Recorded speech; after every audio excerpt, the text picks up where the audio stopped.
Hello, let's make some paintings. I am just using that same mixture that we mixed up before, and I am going to cover the entire canvas with a thin-ish layer of those two mediums mixed together. And then we can practice doing some different things like arches and, well, a lot of people seem really into arches. So let's do arches and then some other things that you can do. I think I actually might need a little more mixture here. So if you also need to mix up your mixture, do that now. I'm gonna just continue with my kind of 50-50 mixture here.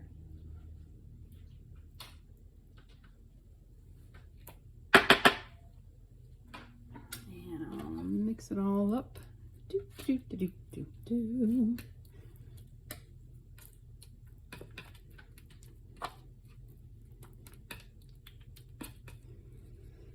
And then you could actually use, I'm afraid it might get some rust. If you have a tool like this, you can definitely just slap it on like that and use this to spread it around. And I've noticed some people just sort of make art that's, you know, like that, which is cool. And this does not have to be fancy, does not have to be complicated. I have a hard time leaving well enough alone, and I don't want to say I have a hard time leaving well enough alone. I like more. So even though I admire other people's beautiful, simple pieces, I have a hard time doing that for myself. But you could put on a thin layer of this mixture like so and smooth it out with a palette knife, or if you have what did I call this before? A spackle knife.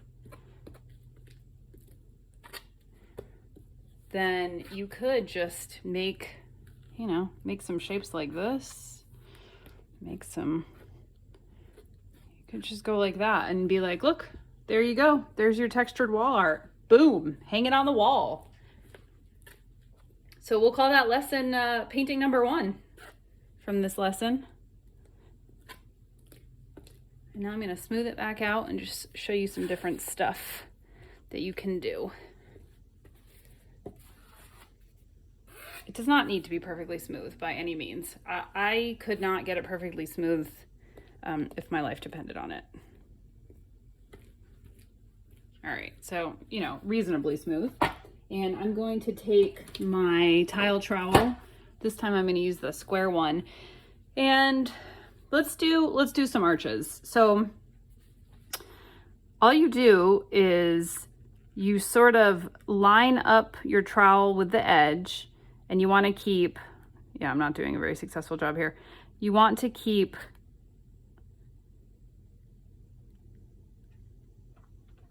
one part anchored while you pull the other part around, and then you pull down. I didn't do a super good job of keeping that completely straight. I feel like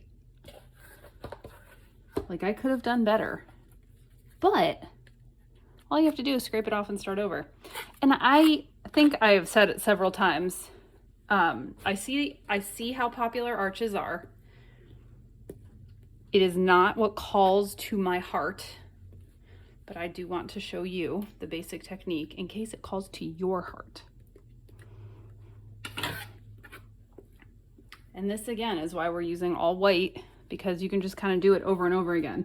And this is a good thing, like if you want to do that technique where you let it dry and then paint it, arches are good for that, and then you can do it as many times as you want until you get it exactly right. So I've seen just kind of like a corner smoosh like that, not an arch exactly. I do like using those in my work. And then you could also do do overlapping. An overlapping situation such as that. I kind of got rid of that one, but if I had a bigger canvas, and you could even, turn your canvas. You could do another one. You probably want to wipe off the excess here so you're not getting drips all over the place. You could go like this and make an arch up there like that. So now you have like a double kind of thing going on. And depending on how big your canvas is and how big the tool you're using, the trowel tool or other scraping tool, you could do as many or as few as you want. If you wanted to do a diptych or a triptych with several canvases, I've seen people doing this. You could just line them up next to each other and you could make the arch across both of them, or you could do a wavy line across both of them. We're gonna do wavy lines in a second. So that is how you do an arch or several arches. And now I will wipe this off and start again. I should probably be taking photos. You can see, or maybe you can't, I have a few bits of dried paint. This sometimes happens to me because if my palette is not completely clean, then dried previous bits can get in there. If that happens to me, I usually just take them out with a with either a palette knife, or if I have them nearby, tweezers. All right, so another thing you can do, super simple, leave it mostly straight and then just do like a swoosh like that. That could be your whole painting right there. Very simple, very elegant. You don't have to do anything more. You could, however, do several of these lined up together. I think I don't have quite enough material right there. I'll do one more on the end. I pushed too hard there. So that is another thing you can do. You could leave it just like this, but here's another opportunity. If you have a palette knife, a spackle knife, or even if you wanted to use something like this, you could do some cool, especially on a larger canvas, you could just like make some cool designs through the ridges if you felt so inclined. And then you have things going in several directions. You could do with your trowel tool, you need to, as you make these, you scrape the material off. So I'm trying to add at least some of it back on. It's getting a bit everywhere.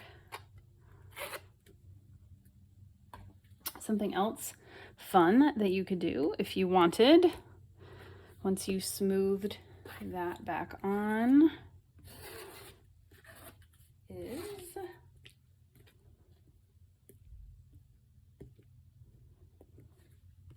take your tool, however you want to use it, and you could go like this.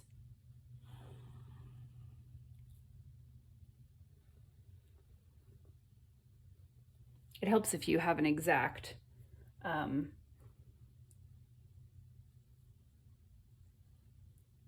canvas, and you probably want to clean it off. I'm making a bit of a mess here. You can just kind of go back and forth like that and make kind of a cool design. You could continue it on over here without too much trouble, I suppose. Like that. That's neat. I mean, anything that you make is going to have these really cool shadows and ridges and just be really, really fun. One more thing before I sign off here.